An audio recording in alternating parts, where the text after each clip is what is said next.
ద్వేషించుతున్నారు. ఈనాడు చాలామంది కూడా నీతిమంతులతో స్నేహం చేయరు, భక్తిహీనులతో స్నేహాలు చేస్తారు. అని వారి క్రియలు వారికి ఆనందాన్ని కలిగిస్తాయి, వారి క్రియలు వారికి సంతోషాన్ని కలిగిస్తాయి.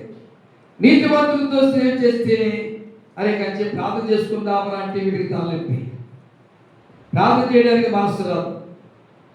ఏమండి, నీతిమంతులతో స్నేహం చేస్తే కాసేపు వాక్యాన్ని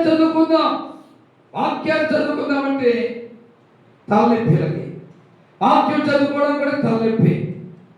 నీతివంతులతో స్నేహం చేస్తే నీతివంతులు అంటారు కాసేపు మందిరంలోకి వెళ్ళి ధ్యానం చేసుకుందాం, మందిరంలోకి వెళ్ళి ఆరాధన చేసుకుందాం, మందిరంలోకి వెళ్ళి ఎవరిని ప్రార్థన చేసుకుందాం అంటే మా పని అవ్వలేదు, కుదరదులే అని చెప్తారు.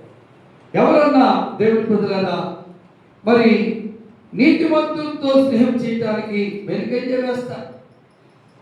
ఎందుకంటే నీతివంతుడు గద్దిస్తుంటుంటాడు, నీతివంతుడు బుద్ధి చెబుతూ ఉంటుంటాడు, నీతివంతుడు హెచ్చరిక చేస్తూ ఉంటుంటాడు. ఏ తప్పు చేసినా, ఏ పొరపాటు చేసినా, ఏ అవినీతి కలిగి ఉన్నా, ఏ వక్ర మార్గాల్లో నడుస్తున్నా నీతివంతుడు గద్దిస్తూ హెచ్చరిక చేస్తూ బుద్ధి చెబుతుంటాడు. కనుక ఆ నీతివంతుడి దగ్గరికి రాదు.